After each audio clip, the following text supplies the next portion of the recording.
Welcome to Educare Northeast YouTube channel. আমি আলোচনা কৰি আছো অসমৰ লগত সংগতি থকা 500 আসাম জিকে কুৱেশ্যন। তো প্ৰথম কুৱেশ্যনটো ইয়াত 1228 চনত নাগা সাম্ৰাজ্যৰ সীমাত উপস্থিত হৈ অসমত আহোম ৰাজ্য স্থাপন কৰি 1286 চনত মৃত্যুবৰণ কৰা আহোম স্বৰ্গদেউজন কোন আছিল? চাবা একেবাৰে সহজ প্ৰশ্ন। এই একেটা প্ৰশ্নকে এইদৰেও কৰিব পাৰিলে হয় যে আহোম সাম্ৰাজ্যৰ প্ৰতিষ্ঠাতা কোন, ৰাইট? সো ছবি চাই ইয়াত দুটা ছবি দি থোৱা আছে, ছবি চাই নিশ্চয় অনুমান কৰিব পাৰিছা প্ৰশ্নৰ উত্তৰটি কি হ'ব। ঠিক আছে, ইয়াত তিনিটা প্ৰশ্ন আছে। 1228 যেতিয়া এন্ট্ৰি হয় আহোমসকলৰ আৰু 1286 যিটো সময়ত তেখেতৰ মৃত্যু হয় আৰু ইয়াৰ মাজৰ সময়সীমা তেওঁৰ ৰাজত্বকাল। গতিকে তিনিটা প্ৰশ্ন ইয়াত এজ ইট ইজ আছে। চাওলুং চুকাফা ইয়াৰ শুদ্ধ উত্তৰ হ'ব। নেক্সট চাবা, হিউৱেন চাং অসমলৈ অহাৰ সময়ত কামৰূপৰ ৰজা কোন আছিল? তো অলপ চলপ স্পেলিং মিষ্টেক আছে, এইটো শুদ্ধ কৰি ল'লে হ'ল নিজে। শুদ্ধ উত্তৰ হৈছে কুমাৰ ভাস্কৰ বৰ্মন। নেক্সট, অসমৰ স্বাধীনতা আন্দোলনৰ নেতা গুৱাহাটীত পোনপ্ৰথমে চাইকেল চলাওঁতা আৰু দেশভক্ত নামেৰে পৰিচিত ব্যক্তিজন কোন আছিল? তো তেখেতৰ নামত পোষ্টেল ষ্টাম্পো আছিলে। তেওঁ হৈছে তৰুণৰাম ফুকন, হয়। নেক্সট কুৱেশ্যন, আহোম সাম্ৰাজ্যৰ শেষৰজন স্বৰ্গদেউ কোন আছিল? চন্দ্ৰকান্ত সিংহ। এই কুৱেশ্যনটোত ক'ৰবাত কিবা ভুল থাকিলে কমেণ্টত জনাবা। কোন চনত অসমীয়া ভাষাটোৱে ৰাজ্যিক ভাষাৰূপে স্বীকৃতি পাইছিল? 1961 চনত। কেতিয়া অসমত প্ৰথম ৰেল সেৱা প্ৰৱৰ্তন কৰা হৈছিল? 1882 চনত। কোন চনত মহাত্মা গান্ধী অসমলৈ আহিছিল? 1921 চনত। অসম বিধানসভাৰ প্ৰথম অধ্যক্ষ কোন আছিল? বসন্ত দাস। অসম এছ'চিয়েশ্যন কোন চনত গঠিত হৈছিল? অসম এছ'চিয়েশ্যন গঠন হৈছিল 1905 চনত আৰু 1905 চনতে বংগ বিভাজনো হৈছিল। একেলগে মনত ৰাখিবা। অসমত কোন চনত চাহ আৱিষ্কাৰ হৈছিল? চাহ আৱিষ্কাৰ হৈছিল 1823 চনত। অসমত আহোম সাম্ৰাজ্যৰ প্ৰতিষ্ঠাপক কোন আছিল? চুকাফা। আমি প্ৰথম প্ৰশ্নটোতেই এই একে ধৰণৰ উত্তৰে পাইছোঁ বা একে ধৰণৰ প্ৰশ্ন পাইছোঁ। মুছলমানসকলে কোন চনত প্ৰথমবাৰ অসম আক্ৰমণ কৰে? 1206 চনত মুছলমানসকলে প্ৰথম অসম আক্ৰমণ কৰিব লৈছিল। 1979 চনৰ 10 ডিচেম্বৰত অসম আন্দোলনত মৃত্যুবৰণ কৰা প্ৰথমজন শ্বহীদ কোন আছিল? খৰ্গেশ্বৰ তালুকদাৰ, বৰপেটা জিলাৰ সৰুপেটা অঞ্চলৰ। চুতীয়া সাম্ৰাজ্যৰ প্ৰতিষ্ঠাপক কোন আছিল? বীৰপাল। অসমৰ উচ্চ ন্যায়ালয় ক'ত অৱস্থিত? গুৱাহাটীত। অসমৰ প্ৰথম মুখ্যমন্ত্ৰী কোন আছিল? গোপীনাথ বৰদলৈ। কেন্দ্ৰীয় মন্ত্ৰীসভাত মন্ত্ৰিত্ব লাভ কৰা প্ৰথম অসমীয়া মহিলা কোন আছিল? ৰেণুকা দেৱী বৰকটকী। আহোম সাম্ৰাজ্যৰ ৰাজধানী চৰাইদেউ কোন চনত স্থাপিত হৈছিল? আহোম সাম্ৰাজ্যৰ ৰাজধানী চৰাইদেউলৈ শ্বিফ্টিং হৈছিল 1253 চনত। অসমৰ প্ৰথম মহিলা মুখ্যমন্ত্ৰী কোন আছিল? সৈয়দা আনোৱাৰা তাইমুৰ। আহোম আৰু মোগল সকলৰ শেষ ৰণ কোন চনত হৈছিল? শেষ ৰণ হৈছিল 1881 চনত। তোমালোকে হেডফোন ইউজ কৰি নতুবা কাষত মোবাইল ফোনটোত থৈও শুনি থাকিলে এইখিনি কথা মনত ৰৈ যাব। অসমত প্ৰথম ধ্বংসাত্মক ভূমিকম্পটো কোন চনত সংঘটিত হৈছিল? 1548 চনত। 1548। অসহযোগ আন্দোলন অসমত কোন চনত আৰম্ভ হৈছিল? 1920 চনত। গুৱাহাটী উচ্চ ন্যায়ালয় কোন চনত স্থাপিত হৈছিল? 1948 চনত। কোন চনত শৰাইঘাটৰ যুদ্ধ সংঘটিত হৈছিল? 1671 চনত। নেক্সট, অসমৰ প্ৰখ্যাত মন্দিৰ উমানন্দ কেতিয়া নিৰ্মাণ কৰা হৈছিল? তো যিটো উমানন্দৰ প্ৰতিষ্ঠা হৈছিল সেয়া হৈছে 1694 চনত। পৃথিৱীৰ আটাইতকৈ পুৰণি তেল শোধনাগাৰ ডিগবৈ তেল শোধনাগাৰ কেতিয়াৰ পৰা কাৰ্যক্ষম হৈছিল? 1901 চনৰ পৰা। চাবা কিদৰে ডাঙৰ প্ৰশ্ন এটা দি থৈছে সৰু এটা উত্তৰৰ কাৰণে। এনেকুৱা প্ৰশ্নই পৰীক্ষাত দিয়া দেখা যায়। অসমৰ জলপথ প্ৰথম জাহাজ সেৱা আৰম্ভ হৈছিল 1847 চনত। টেলিফোন আৰু টেলিগ্ৰাফ সেৱা অসমত প্ৰচলিত হৈছিল 1864 চনৰ পৰা। অসমত ৰাষ্ট্ৰপতি শাসন প্ৰথমবাৰৰ বাবে কেতিয়াৰ পৰা বলবৎ হৈছিল? 1979 চনৰ পৰা। অসম সাহিত্য সভাৰ প্ৰথম অধিৱেশন কিমান চনত হৈছিল? 1917 চনত। অসমত কোন চনৰ পৰা মাটিৰ ম্যাদী প্ৰথা প্ৰচলন আৰম্ভ হৈছিল? 1886 চনৰ পৰা। জয়দৌল, জয়সাগৰ পুখুৰী আৰু ৰংমহল কোনজন আহোম স্বৰ্গদেৱে নিৰ্মাণ কৰিছিল? স্বৰ্গদেউ ৰুদ্ৰসিংহই। অসমত 600 বছৰৰো অধিক কাল ৰাজত্ব কৰা আহোমসকলৰ ৰাজধানী চহৰখনৰ নাম শিৱসাগৰ। আহোমসকলৰ শেষ কীৰ্তিস্তম্ভটো গুৱাহাটীত ক'ত অৱস্থিত? গুৱাহাটীৰ বশিষ্ঠাশ্ৰম, যিটো বশিষ্ঠ মুনিৰ আশ্ৰম আছে তাতেই পোৱা যায়। 1889 চনত অসমৰ কোনখন ঠাইত ভাৰতৰ ভিতৰতে সৰ্বপ্ৰথম খাৰুৱা তেল আৱিষ্কাৰ হৈছিল? সেয়া হৈছে ডিগবৈ। অসমৰ কোনজন স্বৰ্গদেউক লৰা ৰজা বুলি জনা যায়? লৰৰ ৰজা ৰত্নধ্বজ সিংহ, যাৰ আহোম নাম চুলিকফা। স্বাধীনতাৰ পাছত গোপীনাথ বৰদলৈ অসমৰ প্ৰথম মুখ্যমন্ত্ৰী হোৱাৰ সময়ত বিৰোধী পক্ষৰ নেতা কোন আছিল? গৌৰীশংকৰ ভট্টাচাৰ্য। অসম মন্ত্ৰী পৰিষদৰ সদস্য পদ লাভ কৰা প্ৰথম গৰাকী মহিলা কোন আছিল? শ্ৰীমতী পদ্মকুমাৰী গোহাঁই। স্বাধীনতাৰ পিছত বিধানসভাৰ প্ৰথম অধ্যক্ষ কোন আছিল? হৰেশ্বৰ গোস্বামী। অসমৰ প্ৰথম ৰাজ্যপাল কোন আছিল? আকবৰ হাইদৰি। অসমৰ কুমাৰ ৰজা বুলি পৰিচিত ব্যক্তিগৰাকী কোন? ভাস্কৰ বৰ্মন।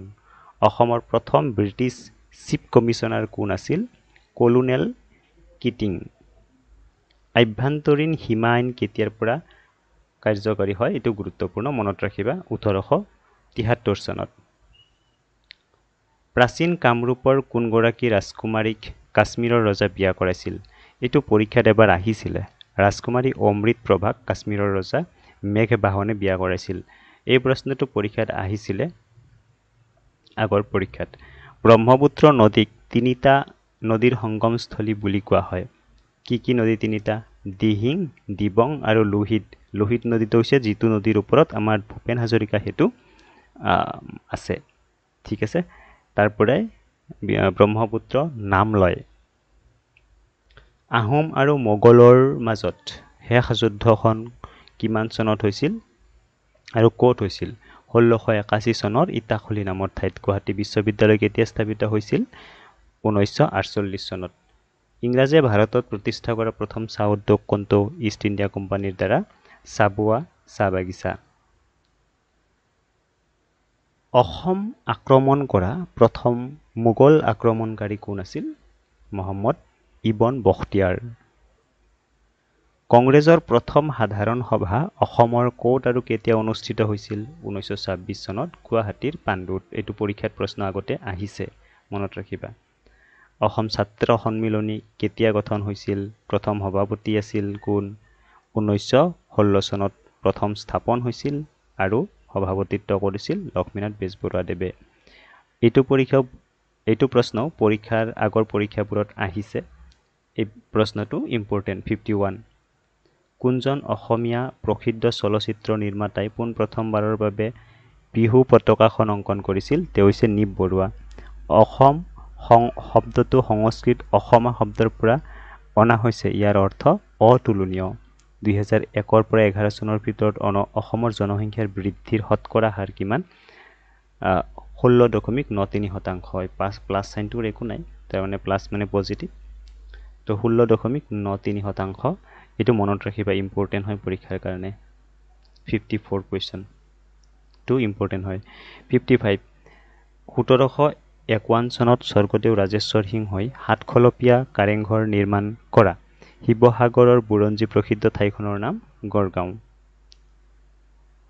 অসমত জহকালি হোৱা প্ৰবল বতাহ বৰষুণ তথা শিলাবৃষ্টিৰ স্থানীয় নাম, এইটো অসমত যিটো বৰদৈচিলা বুলি কয়, প্ৰবল বতাহ বৰষুণৰ সময়ছোৱাৰ যিটো বতাহ, সেই বতাহক অসমত বেলেগ বেলেগ জেগাত বেলেগ বেলেগ নাম, অসমত বৰদৈচিলা বুলি কোৱা যায়। অসমৰ কোনখন ঠাইত কয়লা চালিত তাপবিদ্যুৎ শক্তি কেন্দ্ৰ আছে? বঙাইগাঁৱত। তোমালোকে এই প্ৰশ্নসমূহ খুব গুৰুত্বপূৰ্ণভাৱে মন কৰিবা, কাৰণ এইসমূহ প্ৰশ্ন আগৰ পৰীক্ষাবোৰত আহি গৈছে। ইয়াত কোনো এটা প্ৰশ্নই মেকিং নহয়, গোটেইকেইটা প্ৰশ্ন পৰীক্ষাত আগৰ পৰীক্ষাবোৰত অহা প্ৰশ্ন। নেক্সট, বৰ্তমান জনসংখ্যাৰ ফালৰ পৰা আফ্ৰিকা মহাদেশৰ আটাইতকৈ ডাঙৰ দেশখনৰ নাম কি? নাইজেৰিয়া। ধৰিত্ৰী দিৱস কিমান তাৰিখে পালন কৰা হয়? মানে আৰ্থ ডে, 22 এপ্ৰিলত। ডেইগো গাৰ্চিয়া বিশ্বৰ কোনখন মহাসাগৰত অৱস্থিত এটা দ্বীপ? ভাৰত মহাসাগৰত। এইটো গুগলত মাৰি চাবা এবাৰ। নীল নদীৰ দান বুলি কোনখন দেশক জনা যায়? ইজিপ্ত। ইজিপ্তক নীল নদীয়ে বনোৱা বুলি কোৱা যায়। মহাকাশলৈ যোৱা প্ৰথমগৰাকী ব্যক্তি ইউৰি গেগাৰিন। পৃথিৱীৰ আটাইতকৈ বেছি কফি উৎপাদনকাৰী দেশ ব্ৰাজিল। পৃথিৱীৰ আটাইতকৈ ডাঙৰ মহাসাগৰ প্ৰশান্ত মহাসাগৰ। পৃথিৱীৰ আটাইতকৈ ডাঙৰ মহাদেশ এছিয়া। পৃথিৱীৰ আটাইতকৈ দীঘল নদী নীল নদী। পৃথিৱীৰ আটাইতকৈ বহল নদী আমাজন। অসমৰ গৌৰৱময় সূতা মুগা। শুৱালকুছি কিহৰ বাবে বিখ্যাত? পাট মুগা। গুৱাহাটীৰ আমবাৰী স্থিত খনন কেন্দ্ৰটো কিহৰ বাবে প্ৰসিদ্ধ? মৃৎশিল্পৰ বাবে প্ৰসিদ্ধ। হাজো আৰু সৰ্থেবাৰী কিহৰ বাবে বিখ্যাত? কুমাৰ শালৰ বাবে। পাট মুগা পলুৰ খাদ্য যোগান কেন্দ্ৰস্থলটো ক'ত আছে? শিৱসাগৰত। অক্টাচাৰ অসম কোন চনত প্ৰচলিত হয়? 1972 চনত। নেটত মাৰি চাবা অক্টাচাৰ কি। পৰ্যটকৰ আকৰ্ষণ বৃদ্ধি কৰা অসমৰ দুবিধ মুখ্য বাৰৈ সঁজুলিৰ নাম কি? এটা হৈছে এশিঙীয়া গড় আৰু কামাখ্যা মন্দিৰৰ প্ৰতিৰূপ। এই দুটাই পৰ্যটকক খুবেই বেছিকৈ আকৰ্ষিত কৰে। কাঁহী শৰাই বাতি লতা ইত্যাদি কি ধাতুৰ দ্বাৰা তৈয়াৰী হয়? পিতলৰ দ্বাৰা। 2006 চনত চুকাফা বঁটা লাভ কৰা অসমৰ ব্যক্তিগৰাকী ৰতন ধ্যাম। চিৰ চেনেহী মোৰ ভাষা জননী গীতটো কোনে ৰচনা কৰিছিল? মিত্ৰদেৱ মহন্তই। অসমীয়া সমাজৰ সকলো কামতে অপৰিহাৰ্য তামোল শব্দটো কোন জাতিগোষ্ঠীৰ অৱদান? অষ্ট্ৰিক জাতিৰ অৱদান। বিষ্ণু ৰাভাৰ বা বিষ্ণুপ্ৰসাদ ৰাভাৰ কোন চনত কোন তাৰিখে কিমান সময়ত মৃত্যু হৈছিল? এই প্ৰশ্নটো আহিছে আগতে, কিন্তু ইমান দীঘলীয়াকৈ প্ৰশ্ন নাহে। ইয়াত 3টা প্ৰশ্ন তোমালোকে ছেপাৰেট কৰি ল'ব পাৰিবা। তো 1969 চনৰ 20 জুন তাৰিখে ৰাতি 2:25 তেখেতৰ মৃত্যু হৈছিল। জোনাকী যুগৰ ত্ৰিমূৰ্তি নামে জনাজাত 3জন ব্যক্তিৰ দুগৰাকী হ'ল চন্দ্ৰকুমাৰ আগৰৱালা আৰু হেমচন্দ্ৰ গোস্বামী। তৃতীয়গৰাকী কোন? লক্ষ্মীনাথ বেজবৰুৱা। 2004 চনত সাহিত্য অকাডেমী পুৰস্কাৰ লাভ কৰা অসমীয়া সাহিত্যিকগৰাকী কোন? হীৰেন্দ্ৰনাথ দত্ত। কোনখন গ্ৰন্থৰ বাবে পাইছিলে অকাডেমী? মানুহ অনুকূলে। জোনাকে ৰাতি অসমীৰ মাটি জিলিকি জিলিকি পৰে ভূপেন হাজৰিকা ৰচিত এই গীতটি কোনে গাইছিলে? লতা মংগেশকাৰে। 2002 চনৰ কমল কুমাৰী বঁটা লাভ কৰা অসমীয়া সাহিত্যিকগৰাকী কোন? ডক্টৰ ভৱেন্দ্ৰনাথ শইকীয়া। 1979 চনত বীৰেন্দ্ৰ কুমাৰ ভট্টাচাৰ্যই জ্ঞানপীঠ বঁটা লাভ কৰিছিল এখন অসমীয়া বুৰঞ্জীমূলক উপন্যাসৰ বাবে, আৰু উপন্যাসখনৰ নাম কি আছিল? মৃত্যুঞ্জয়। কোন অসমীয়া সাহিত্যিকৰ ছদ্মনাম শিলভদ্ৰ? তেওঁ হৈছে ৰেৱতী মোহন দত্ত চৌধুৰী।